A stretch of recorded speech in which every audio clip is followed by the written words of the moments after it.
Yo, ladies and gentlemen, welcome to another research stream with anabolic climbing. Whew, what a crazy week, man.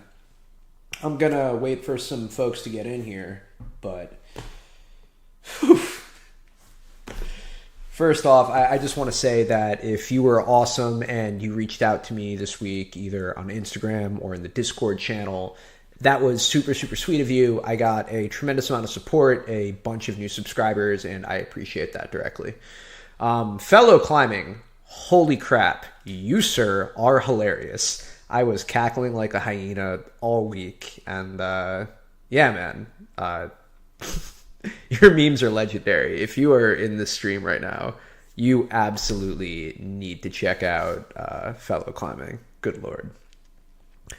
I'm going to wait a little bit as more people go in, and I'm going to let the Discord know that I'm live. But yeah, it's been a crazy week, man. Crazy week. Not going to lie, I thought there was going to be way more hate directed at me. Most people were like pretty cool, all things considered. I got a lot of like, the usual hate of like, oh, you're a mid climber, and like, true, There was a lot of like, oh, do you know what you're talking about? I think the worst comment that I saw, which was fucking crazy to be honest, someone was like claiming to be a medical professional saying I didn't know what I was talking about, which is fine, I appreciate pushback. But they're like, GH doesn't necessarily lead to downstream diabetes. And I'm just thinking to myself, like, yeah, but it spikes IGF-1, which is a major driver of insulin resistance, and it'll raise your A1C. And that's why a lot of folks that leverage growth hormone end up either leveraging insulin for the synergistic effect or because their insulin resistance is in the gutter because they're way too high carb on bulk. But, what do I know? I just research this stuff for a hobby and take this stuff and have the lab work and, I don't know shit, right? Anyway, with all that said and done, there's been a flurry of activity in the Discord, which is dope. There have been a lot of really interesting requests and discussions and some folks sharing their experience trying PEDs. And, one of the main things that came out of the conversations in the Discord was I felt actually super vindicated. There's another dude that was doing some self-experimentation and doing blood work like a fucking boss and a legend. Like, that's good style.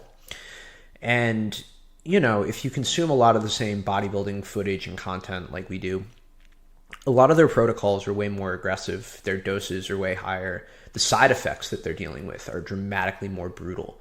I might run 300 to 500 milligrams of androgens. These folks might be running several grams. And also way more aggressive compounds, right? If you're running a 19-nor like nandrolone or trenbolone, the neurotoxicity on that's pretty burly. So when they are leveraging multiple compounds to keep themselves sane, and we try to replicate those protocols, it can be bad news bears to the mental health side, man.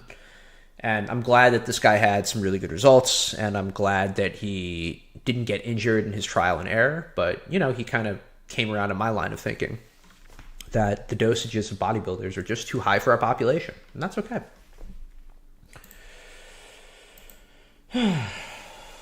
In all of my switching windows, I gotta figure out where the chat is. Okay, there we go. Sick.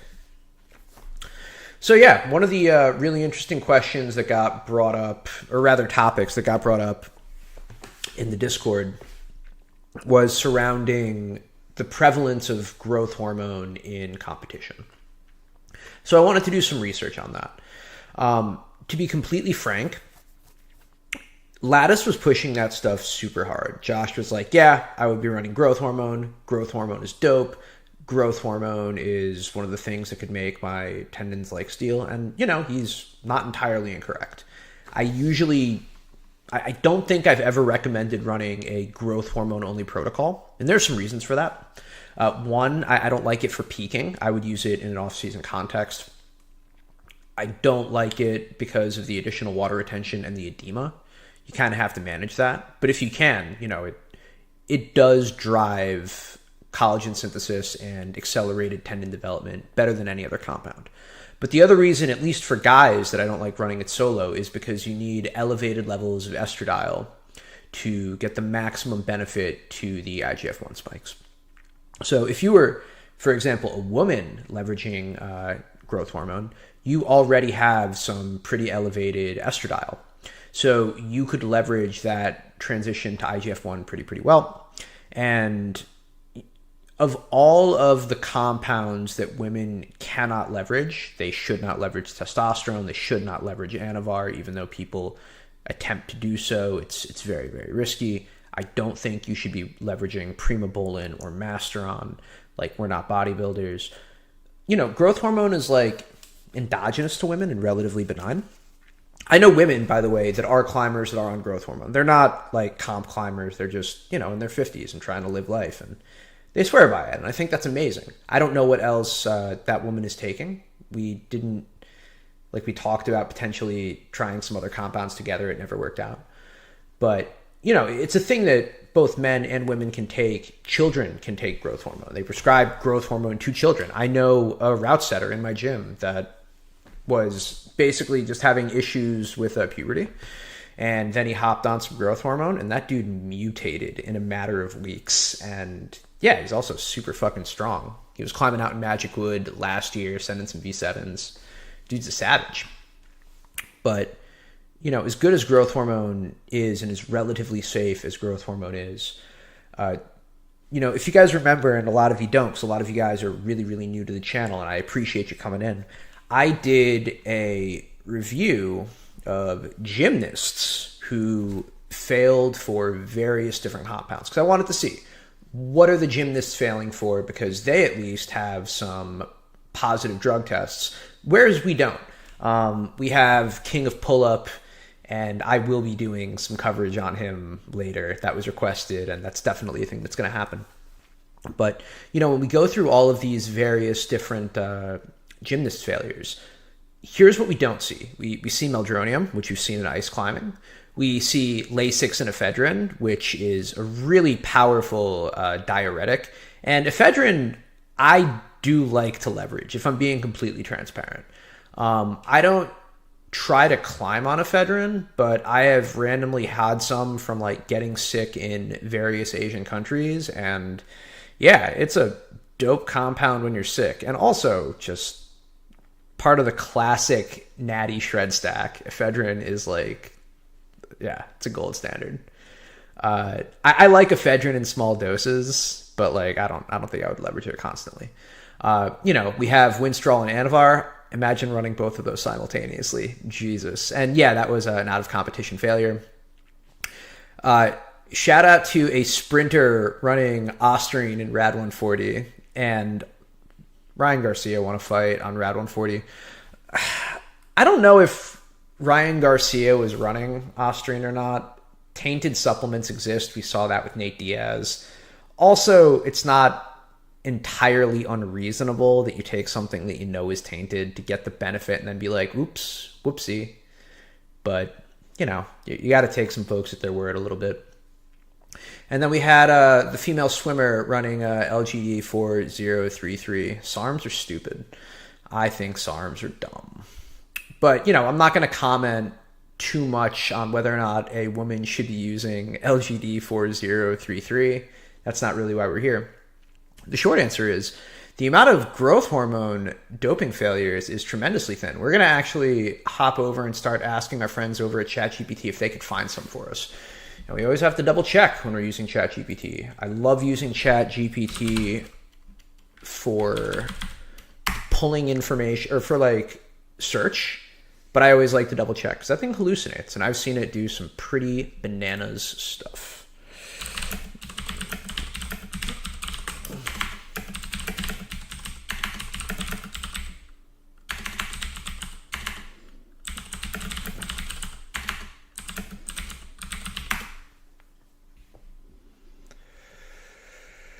I am positive Lance Armstrong was running GH. Cyclist, weightlifter. Yep.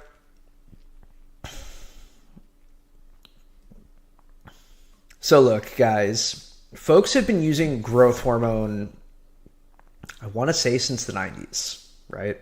Since the 90s.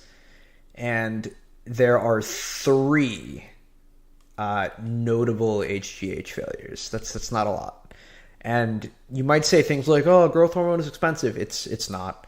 The price is, if you're getting growth hormone from a doctor, yeah, good luck. But if you're going to some of the underground stuff, especially for like, if you're not going bodybuilder doses, like bodybuilders would run, anywhere from like 3 to 6 IUs is kind of a starting dose. Are there any physiological tells that someone's on GH? Great question, Billy. They would probably look more full, and that's a bodybuilding term. So best way I can articulate it is your muscles look more inflated. You're probably going to be able to look a little bit leaner as well. Low dose growth hormone in the 1.5 to 2 IUs, it'll help you burn some fat. So you'd probably be looking a little bit more leaner because you could hold on to a bit more muscle at lower weights, and you'd probably look more full. So let me give you a great example in like the natural bodybuilding terms, right? Most natural bodybuilders can look big or they can look shredded, but it's really hard to look big and shredded at the same time without leveraging additional compounds like testosterone or other various different anabolics. So with that said, if you see someone that is super skinny and they're just walking around and they look fucking jacked, that's an indicator that they are on something. That's not inherently meaning that they're on something. There's a couple of guys where I'm looking at them and I'm like, I don't know, man, you look pretty fucking crazy walking around. And like, yeah, you're probably going to ask me to name names on this one. The one guy that I look at, and it's really hard to tell because most of these guys are relatively skinny. Jakob Schubert looks fucking huge, and that might just be his muscle bellies. That might just be his insertions. But I see that dude walking around, and that dude just looks fucking big, man. Big and shredded. By the way, don't take that to the bank. Don't harass Jakob. That dude's a fucking legend. Sending big is fucking gangster. I'm just saying I look at that guy in pictures, and I'm like, Jesus. But then I look at him like walking around standing next to people, and he looks like a lot more normal. But what I'll probably try to do for you, Billy, is right now I'm not taking any growth hormone. I'll probably do a before and after where I'm just super, super light on TRT and a GLP-1. And then I'll take some growth hormone for a week and you'll watch the physiological change where like I'll just look more full. And I'll probably gain like 3 to 5 pounds of just water weight too. So in my personal peaking yeah, he really does. There are times where I see him and I'm just like, that dude looks crazy. And then I just see him standing next to people. I'm like, nah, he's not that big. I don't think he's on growth. It's really tricky. It's really tricky. But yeah, like if I were peaking for a climb, like my goal is next year to do Rainbow Rocket. I hope I can get it. Otherwise, I'm just going to eat my body weight in croissants and fuck around and font. And it's going to be dope. But I will not run growth hormone leading into that project session. I would probably cut the growth hormone probably 2 weeks out so that I could dry out as much as possible. Semirelin, which one is, which secretagogue is that?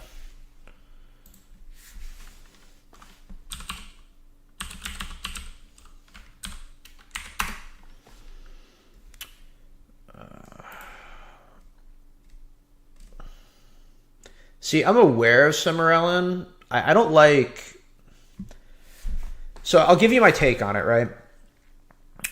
CJ, if I had to use a secretagogue, I would want something that could push me super physiological, and I would want it to have a longer ester or a longer clearance time, so that this way it would be able to stack on top of itself to give me the highest net rate. So, for example, if I'm comparing that to testosterone, right, and you have the comparison between a propionate versus an enanthate or a cypionate, test prop clears really quick. It clears in about 19 hours, whereas test sip or an ant date is a week to 10 days. And if you're taking 200 milligrams of both a week, what'll happen is you're going to get gradually more, and it's going to ramp up because of the longer half-life on the longer esters. So CJC 1295 DAC, the DAC is what you're looking for. The DAC has the longer it stays in your system longer, basically. So you have an opportunity to get closer to supraphysiological GH on CJC 1295 DAC. I've never ran Semorelin or Tesamorelin. I'm going to pin GH like a fucking adult because the only reason I would use any of the secretagogues is if I couldn't source real shit. And if you're going to spend your hard-earned cash, take the time to find the shit you're looking for. Don't just take some shit because it's available. That's kind of my thoughts on the topic. I hope that helps.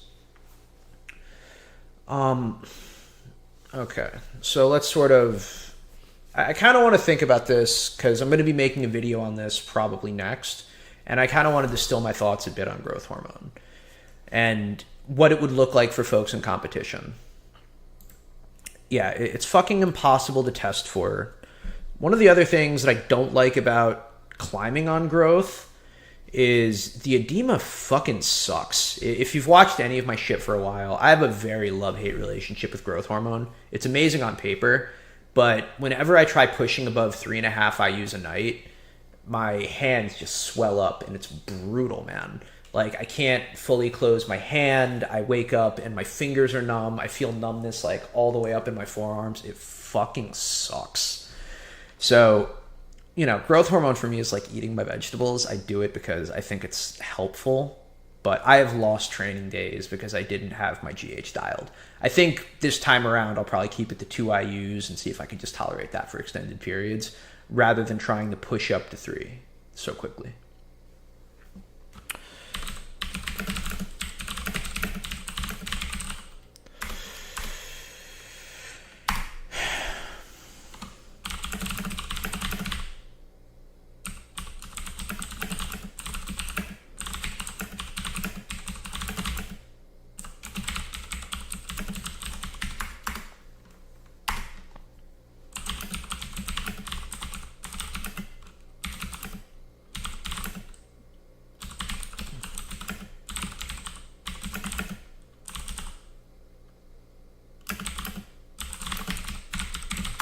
So there are studies where they've tried comparing athletes that were leveraging growth hormone to ones that weren't. And you didn't see a major uptick in overall net performance.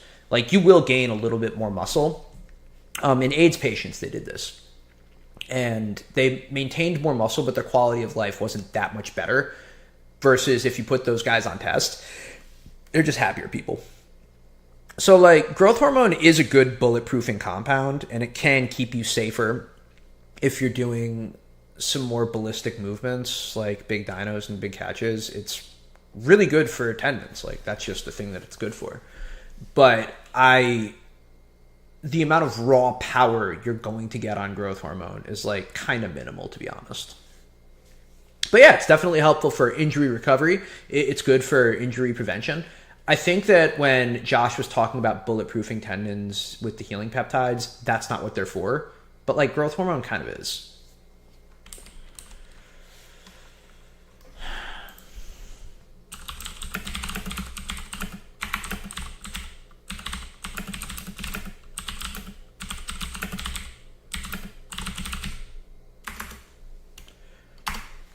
By the way, I have a hypothesis. I need time to prove this. So I am of the opinion right now that growth hormone is tendon protective, but if you're trying to drive strength, it's anabolics for sure. So when I was initially getting on anabolics, right, the first thing I did was human chorionic gonadotropin, because I was trying to get my wife pregnant at the time. So I was trying to upregulate my fertility as much as possible. I hadn't run TRT or anything yet. I was essentially going for like Natty Plus, right? And right after we decided we didn't want to keep trying and whatever, I decided to start leveraging Anavar. And at 5 milligrams, there was like an uptick in strength, but it was nothing significant. And as soon as I threw 200 milligrams of test on there, my numbers started to explode. I went from adding like 10 pounds on my 5x5s on weighted pull-ups to like 20 or 30 pounds in a couple of months. It was fucking crazy, dude. And, you know, as long as you don't rupture your tendons, I think, like, yeah, I think the growth hormone can help. Like, I wasn't running for growth hormone for more than a couple of weeks during that time period. I didn't need stronger tendons to lift more shit. And I also wasn't getting injured at that point. I think if you're doing things that are risky, like crazy dynos and stuff, I do think that the growth hormone helps a bunch. Obviously, you don't lack strength because you lack tendon stiffness. So the whole thing around tendon stiffness is,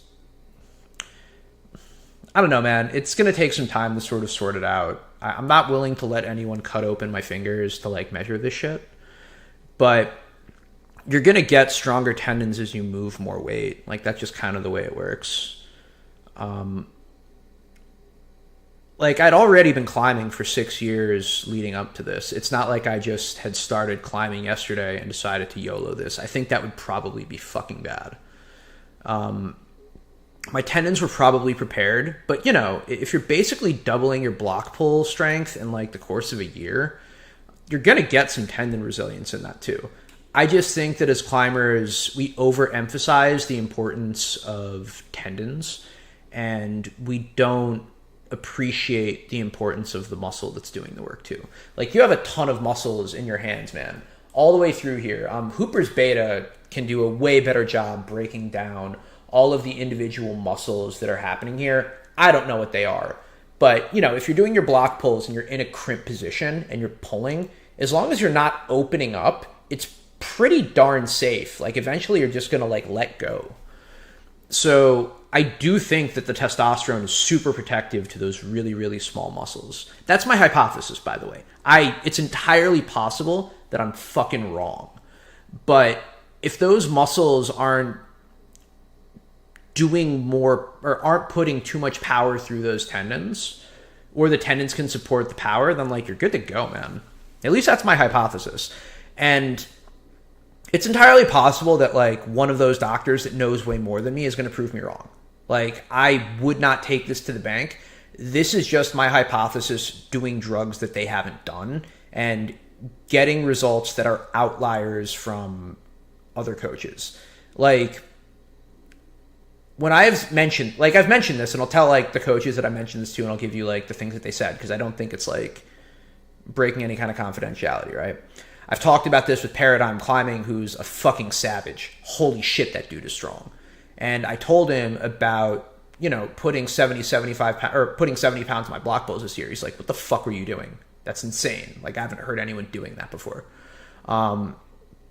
When I had this discussion with the guy from the Nugget or the guy from the Struggle Climbing show, like, everyone's kind of dumbfounded by the gains, right? Like, they know that there's something here, but, you know, it's like something, like, there's a method of the madness. You get confused between tendons and pulleys. I know shoulder and bicep tendons are common injury points. Yeah, that's true. You're better off getting an explanation from Hooper's Beta. That guy is an awesome PT and an amazing climbing specialist, and he could probably explain the difference. To my understanding, both run on type 1 collagen synthesis, and I could be incorrect on that. I'm pretty sure that's the case, though. So the stronger your tendons are, I think the same mechanisms that drive that are probably going to drive your pulleys too. But like, I should probably be able to give you a better explanation of the difference between the two. If you want, we can try to like put one of those videos on stream and we can watch that together. That's a thing we can talk about. As far as injury points being shoulders and biceps, yeah, that's super common, and people should train them. The stronger your shoulders and biceps are, the less likely you are to get injured. I have a partial tear in my left bicep. It's kind of hard to show you on camera. I was doing a movement like this where I was just pulling in, and this was before I sobered up and shit. And I had done LSD the night before, and I was just climbing with a bunch of friends, and I pulled really hard, and I felt the bing. Didn't hurt, but yeah, I have a partially torn bicep. And it's been like that for 6 years, and it's fine. But it's worth it, because doing LSD with that girl all those years ago, I ended up marrying that girl, and I love that woman, and she's the best. So, you know, I don't really do drugs anymore outside of PEDs, but definitely thankful for the ones that I did. But yeah, I say all of that to say that stronger shoulders and stronger biceps means you're probably less likely to get injured, and weight training is fucking dope. I weight train. I think if you're going to do PEDs, you should totally weight train. Okay.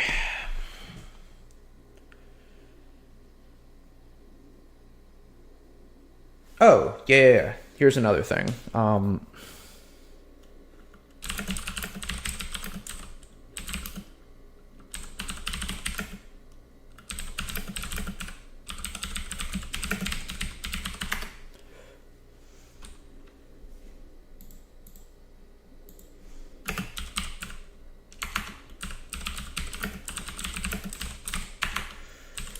So we don't really track biological passports publicly through WADA, which is a bummer. I would love to review Adam Ondra's blood work. That would be so fucking sick. But you can see how many times these guys have been tested. And these guys actually get tested like 3 to 5 times a year. Janya and Adam get tested pretty frequently, actually. But yeah, the clearance time on growth hormone is super fast. It's very easy to clear GH in a couple of hours. So if you're pinning at night and you get tested in the afternoon, it's not unreasonable to think that you clear it. And yeah, WADA could show up at 5 a.m. and that could hypothetically be a problem. But you also get like 3 whereabouts violations before it's a problem. So if you pin growth hormone at night, you could just like not answer the door. And what are they going to do? John Jones famously did this, where he... By the way, John Jones has pissed hot for steroids a bunch with his fucking picograms. I don't think that's a real thing, by the way. I think he was just doing Turinabol. But yeah, he hid under the cage in his practice room for like 8 hours until the tester left. He was peeing under the fucking cage in Albuquerque, New Mexico. That's so fucking crazy, man.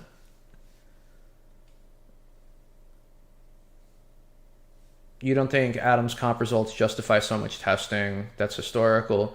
Yeah, maybe. I think that you should be testing the best guys in the sport. I think that's super fair. I think that... By the way, the testing shit kind of sucks too, because you're really just invading these people's privacy all the time. And I don't wish that on the athletes. Like, it's pretty crazy. Like, they could just show up to your life at any point and just like demand that you take a piss and give blood.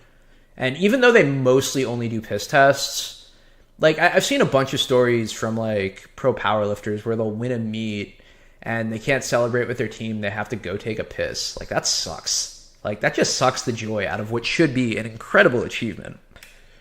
And, you know, we all want, like, fair play in sport and all of that shit. I would love it if everyone just fucking juiced and was honest about it. But, you know, it's the system they have.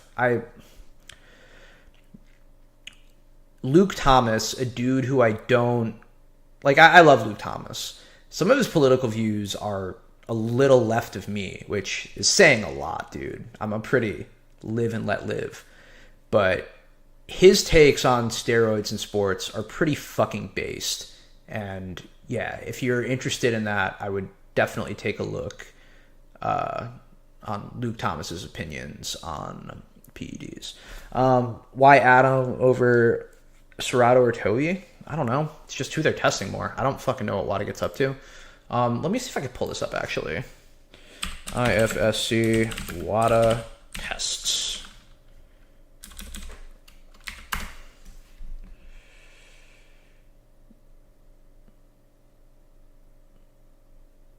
Yeah, 1000% average team kid. It's pretty easy to avoid a lot of the testing. Like, unless you're Reza Kalazian, and by the way, thank you for pointing that out. I used the wrong name. Average team kid, fucking good looking out. And you're an absolute fucking idiot, and you're using Winstrol like an absolute moron, then yeah, you could use fast clearance compounds. Like, there are short-acting esters of various anabolics that you could use that could clear really quick. Growth hormone obviously clears really fast. But if you are an average team kid, there's a bunch of like WADA-approved compounds that you could run that are also just dope. Tadalafil or Cialis is one of them. I climb on Cialis all the time. It's a ton of fun. It's also really fun to lift on. It's also fun if you have a partner. That's a good thing that you could do. Nicotine allowed. GLP-1s allowed. By the way, if you have any info on folks that, they're covering up for, I'd love to talk about it. Because, again, I'm kind of about transparency. I don't like it when folks claim to be natural. I think that shit's stupid. Sorry for the coughing. Yeah, it wasn't cocaine. It was fucking Winstrol. I really hope that they're not. I hope that this is some AI generated stuff.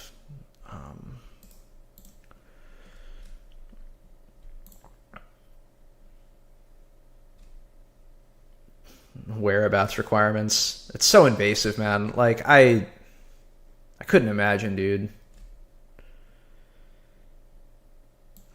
Like, you throw these athletes into a dystopian 1984 thing where they just have to be where they say they're going to be, and you can just show up whenever and ask them to piss in a cup. Like, that's so crazy.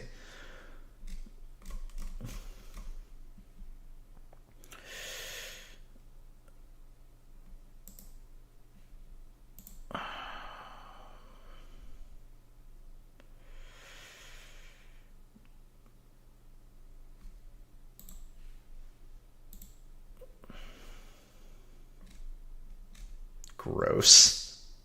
No one likes an arc. Yeah, so I saw the testing figures in 2022, the last time I checked. I don't know if they've released them since.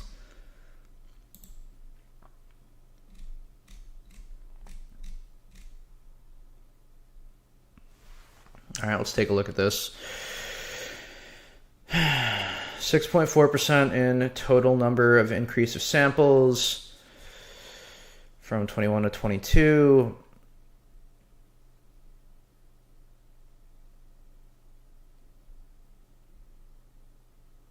Okay, so they increased the number of like blood samples, and that's great, but an increase of 1.4%, like, you could beat a piss test. Like, if I just swapped my testosterone ester. So real talk. I don't know if you guys know who Anabolic Stick is. He's a dope creator, and I highly encourage you to check him out. He makes really good drama slop content, and yeah, if you like fitness drama, you should check him out. When I was taking a lot of fast estered testosterone, I was considering trying to basically do lab work on on gear and just time it in a certain way to just prove that it's really easy to beat a blood test or beat a piss test. It's not that bad. But yeah, basically I developed an allergy to the carrier oil, so I had to switch esters, and I just didn't want to do it. I tried retesting on that carrier oil again, and I still just break out in hives. It's fucking annoying. Oh wait, is this just like findings for everything and not just... Jesus, that's so crazy. Okay, this is just like WADA as a whole.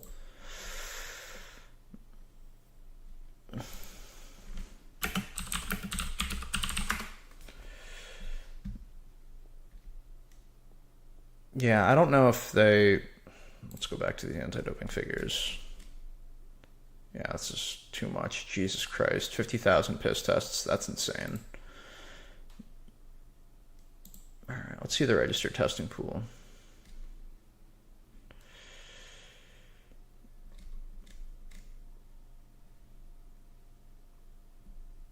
Was it this? No. Man, I found this before.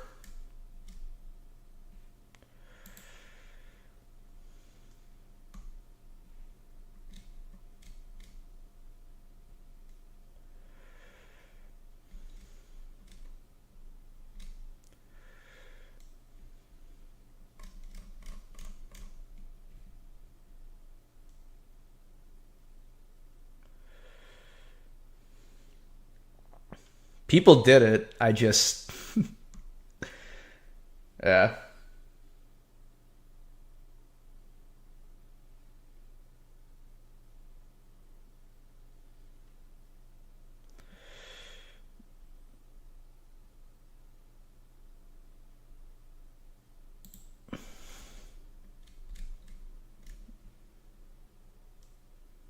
Maybe it's in resources. Oh, register testing pool. Here we go.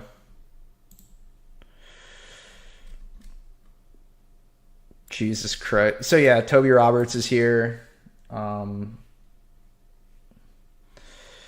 Is Serato here? I might be blind, then I could be missing it. Yeah, it's not here. Wasn't Reza in here? Supposed to be. Yeah, of course Reza's there. Reza looks fucking saucy as hell. Um, Jesus. Yeah, like I'm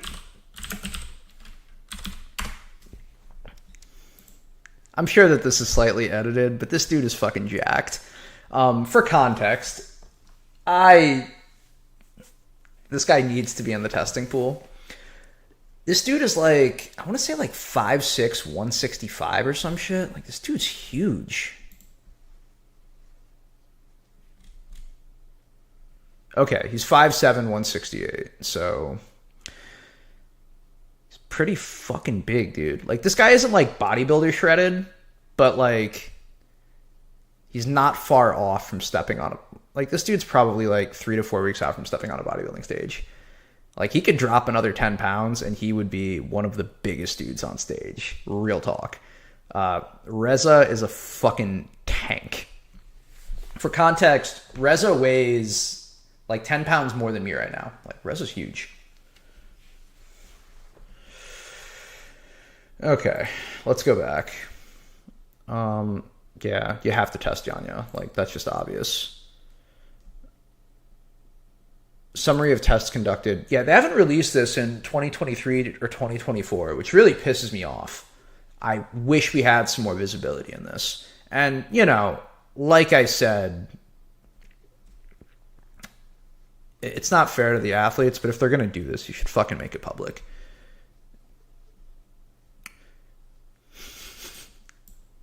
Fuck, dude, I could beat 83 samples. Like, 8 fucking blood tests. Are you shitting me? 8 blood tests. Like, look at who we're testing. All these people. So,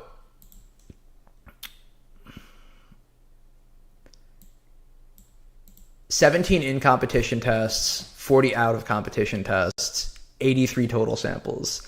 Like, 75 piss tests. You are not catching someone on growth hormone with 75 piss tests. You're fucking not. It's just not how that works. And I need to download this. Yeah. Like, you're just not going to catch growth hormone. I could probably beat a fucking piss test on this. By the way, just to like elaborate a little bit, this was something that I intentionally did not want. And I'm not going to go into like too much detail. But one of the things I talked about with Josh was how to potentially beat tests, and if I had to beat a test, how I would go about it. And I went out of my way to be like, we are not putting that on your channel. That's a fucking nuke. And I'm really glad that he didn't. But Yeah, it's doable. There are guys, like I have talked to bodybuilding coaches that help folks piss natty in tested events, and we've spoken about it. So it's not to say that it can't be done, you know? We know about all of the people that piss hot. You don't hear about all the people that get away with it. And it's a pretty sizable competition, or a pretty sizable population. By the way, that's not me saying that like this shit happens in climbing. Of all of the people that I've spoken to about this, like nobody seems to work with climbers, or at least no one's willing to tell me. And it's possible that they're just like not working on it. But yeah, man, there are a whole bunch of athletes that are sprinters, that are gymnasts that get away with this shit. And, you know, there's a whole industry of coaches that help them do it. Like, Coach Greg failed a drug test in a natty weightlifting organization before he claims he fucking started gear, you know? There's a whole bunch of people that do this.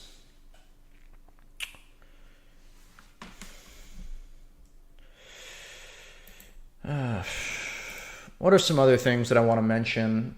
Actually, I need to fucking note this shit. Super small testing pool.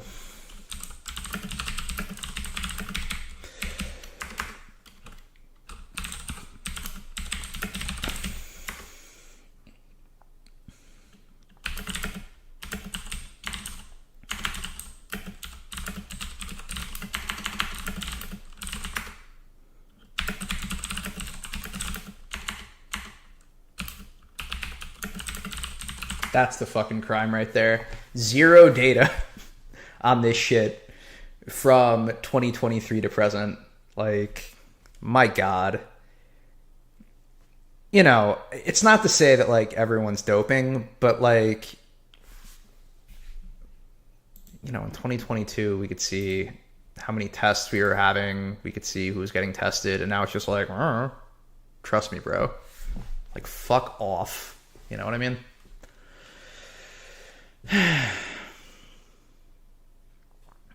83 samples from 17 competitors. Like, that ain't shit. And, like, by the way, what this is telling you is not that people are clean. It just is kind of giving away what people aren't using, right? You're not using anything with a long ester. You're not using a Winstrol. You're not using a Trenbolone enanthe. You're not using a nandrolone compound. Not that I think you would use any of those anyway, but, you know, I couldn't even rule out that people aren't taking synthetic testosterone, you know? It's entirely possible that that's a thing that could be done. By the way, who was in the testing pool? None of the Chinese athletes. Lol. Yeah, like, these are mostly European and American competitors. I don't even think... By the way, I would never besmirch my Lord and Savior Tomoa Narasaki. But, like, that dude should be in the testing pool, too. He's famous enough. But yeah, like, in Tomoa we trust. I fucking adore Tomoa. That dude is a legend. I would never besmirch his name.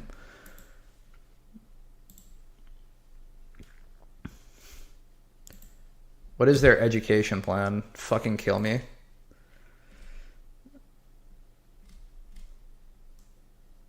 Yeah. Doping control process. No one gives a shit. So Billy, you would think that, but that's actually not entirely correct. Testosterone is on the banned substance list, and they talk about your testosterone to epitestosterone ratio. So initially I thought that was your testosterone to estrogen ratio, which would be fucking super easy to beat. But your test to epitest ratio would be basically the comparison of your test to your LH and FSH, or some combination of that. So they're trying to check your endogenous levels. So you could hypothetically have a 700 level of testosterone But if your LH and FSH were nuked to the ground because you were taking exogenous testosterone and a long-acting ester, then it wouldn't matter if your total and free test were within natural limits because your epitestosterone ratio is off. But there are ways around that. Yeah, there are ways around that.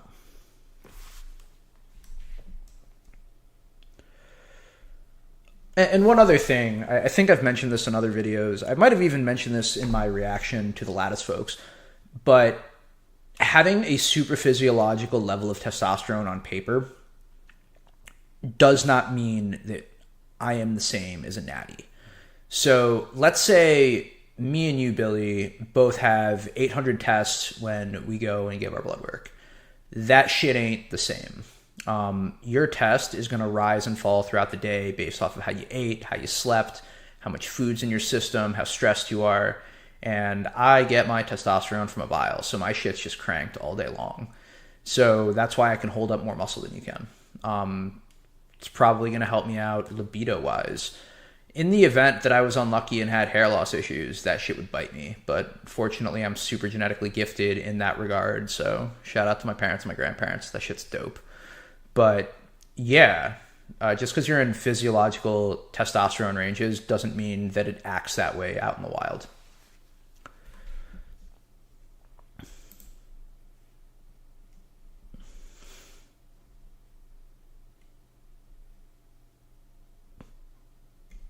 Dude, what the fuck am I reading? Values-based education, delivering activities that emphasize the development of an individual's values and principles. It builds on the learner's capacity to make decisions and behave ethically. Suck my dick, dude. Like, what the fuck are we talking about? Like, this might be the... Oh, Jesus Christ. I would rather go to a DARE class. This is insane. This is insane.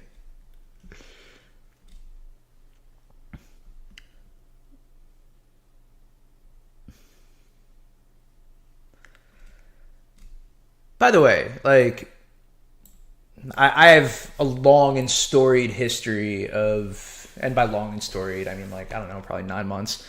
My bold prediction for 2026 is by the end of next year, SLUPP332 will be fucking banned from WADA lists and will be banned from climbing. Right now, there's not enough human data for it to be on WADA's radar, but, like, mark my fucking words, that shit is going to be banned so fucking fast as soon as they catch wind of this. If it's not banned in 2026, I don't know, I'll come up with something. I don't know, I'll run the Lattice stack for, like, a month or so, or for a weekend or something.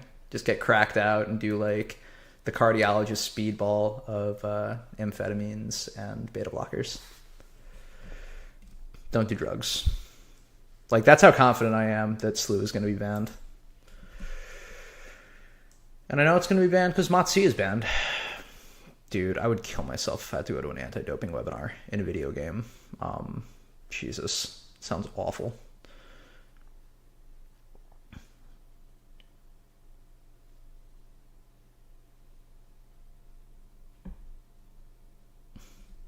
By the way, this is one last rant and then I'm done with this shit.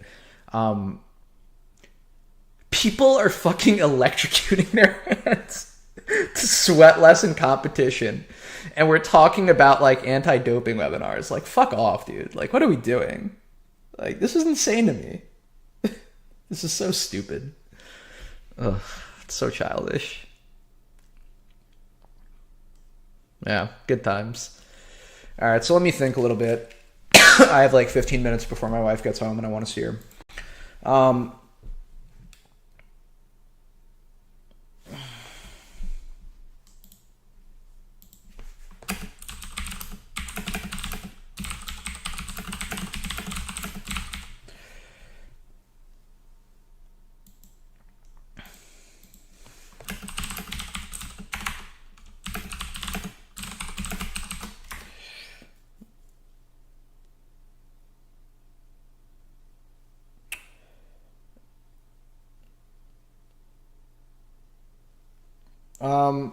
So average team kid,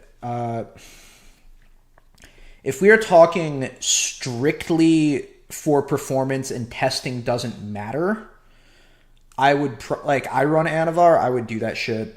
But again, if like you could find that in a piss test.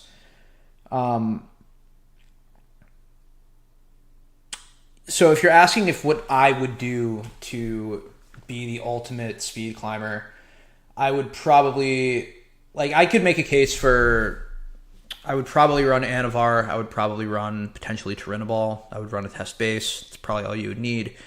You could potentially throw some Masteron in on the day. You could potentially run a diuretic. That's probably what I would do. So real talk, I love the fucking I'm a big fan of the speed climbers and the speed climbing scene, and the youth climbers are really fucking cool. A lot of the USA Nationals train at my gym in SoCal, and the handful of times I've tested myself at speed, which isn't good by the way, they've always been super supportive and cheer me on and always cheer for my PB, whatever that happens to be. And I fucking love those kids. They're the best. I do not I always tell them not to do any of the shit that I'm doing, and I don't tell them my protocols. But I fucking love the youth speed team. They're so fucking cool. They're so powerful too.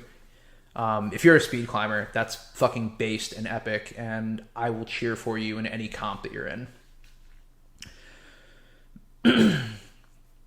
But yeah, I would probably run, honestly, the protocols I tend to run peaking for my projects, test Anavar Masteron is probably what I'd run. If I took GH in the off season, I'd pull it 2 weeks prior, something like that. I could justify doing higher doses on the day for a speed climbing meet. Obviously, you'd fucking test dirty and you'd get fucking nuked from orbit. But if you were retired and you just wanted to go full YOLO, dude, you could easily throw some Winstrol or some Turinabol in there too and or go full clip. I would probably even throw a diuretic in there because I feel like that sport would be you would notice the difference of being 2 or 3 pounds lighter, for sure. So yeah, if you want me to pitch the enhanced games for speed climbing, that would be based and epic, and that would be super fun. Let's see if we could get a 4.5 and put Sam Watson on notice.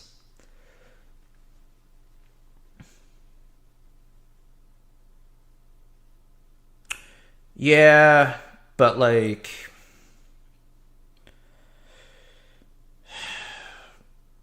dude, don't risk your fucking college scholarship or some shit like that. I have friends that when they're out of college, we're probably gonna put some protocols together, but it's not worth cheating.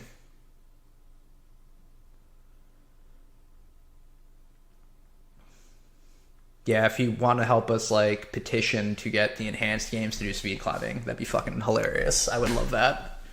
Sponsored by Lattice.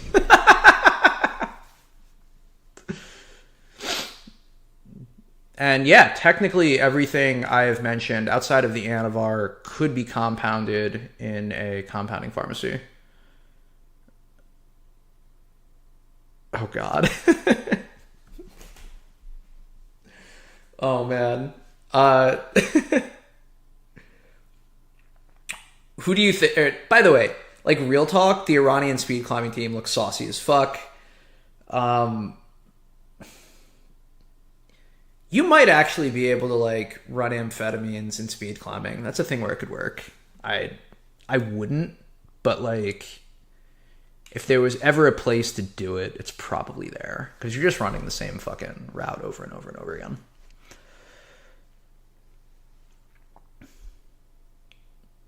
When you retire and you're no longer an average comp kid, or if you have friends that retire and we just want to fucking do some crazy shit on social media, send them my way, please. Should just fucking post an ad looking for retired comp kids or retired speed climbers. Jesus.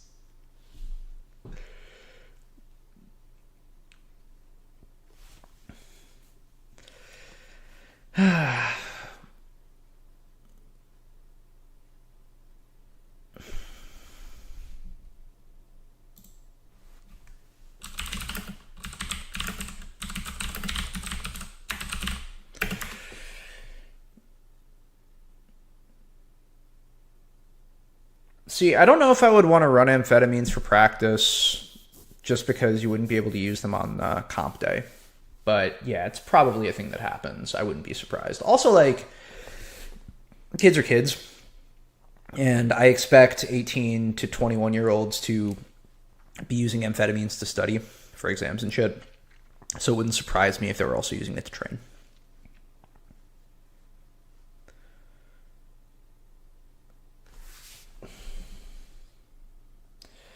All right. Let's see this Chloe girl.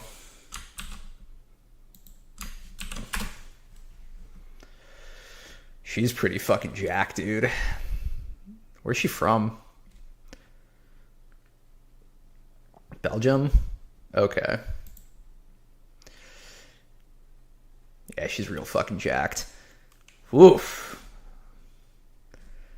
So guys, what's the number, or what are the best tells to figure out if a girl's on the sauce? Do you know? By the way, welcome to the chat, Nathan.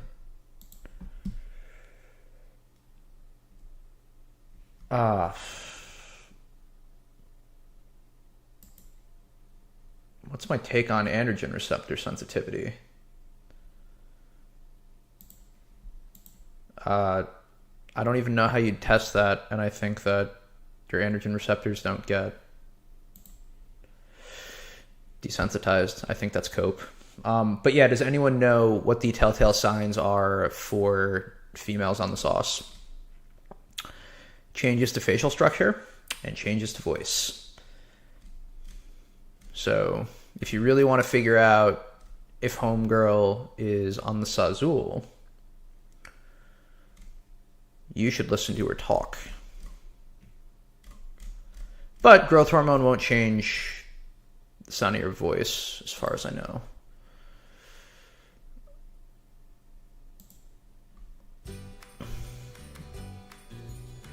Lame.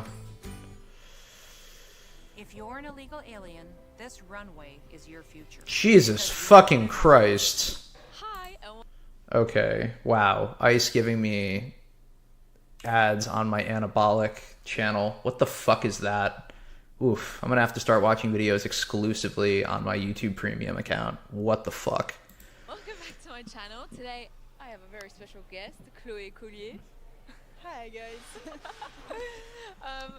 That's a pretty normal Belgian voice. Nothing too crazy. She's in Switzerland for a couple of days, and yeah. And we are just good friends from World Cup, so it's cool that we can train together. Yeah, it's a pretty normal Belgian voice. So yeah, just to sort of explain, when you're taking androgens, in the same way that guys develop deeper voices during puberty, when women are exposed to androgens for extended periods of time, they just sound like gay teenagers. Like their voice deepens, but they always kind of sound gay. I don't make the rules. That's just kind of how it happens. Coach Colton, who is a friend of the channel, he makes a bunch of content of women on steroids, and their voice is just fucking unnerving, man. It's pretty hectic. Let me actually try pulling something up.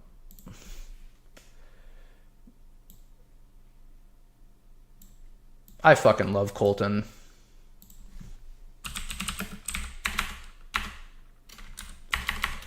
If you guys aren't watching Coach Colton, you guys should. This dude, such a fucking gangster. Get this dude to 100K by the end of the year. This dude was like under 20K at the beginning of the year. This dude's just blown up. And before he went more drama slop and mainstream, unironically, this dude had the best steroid content in the game.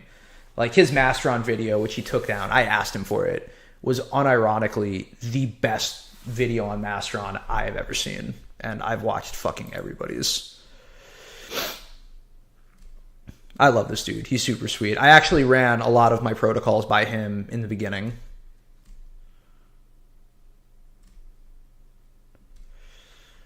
Dude, what was the chick that just sounded like a Oh God. The information in this video is nothing short of confusing. To be True. totally honest, this video is referring to a gal we talked about in a previous video, Connie. If you haven't seen that video, I do highly suggest that this happened before. When I've Maybe consider that she's under 10% body fat, and it'd be a little strange if her face was fat while the rest of her body was shredded. going to justify Instagram pictures, Connie do or become as a whole drastic. I'm out, man. That nigga. Man, first started. This is a Hold on. let just a more because it hurts their swan. Great, you hey, it's fine. Message me. I don't know if this is that's when she turned, and it was kind of as I had mentioned in the video before, where she was basically 16 and she was already up, and you're like, hey, happens as you great as much as me. I don't know if I could find the clip. It's not letting me.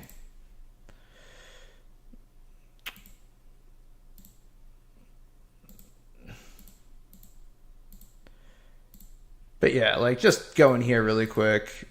You see what I mean? Where it's like kind of gay voice, like gay teenager. Face. Maybe consider that she's under 10% body fat. And Like there's a better clip of this.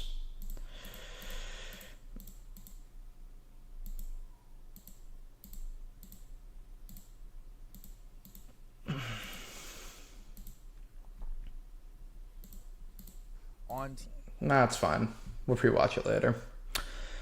Anyways, guys, right now I'm gonna log off for a bit. My wife is getting home. We gotta walk the dogs and do all that.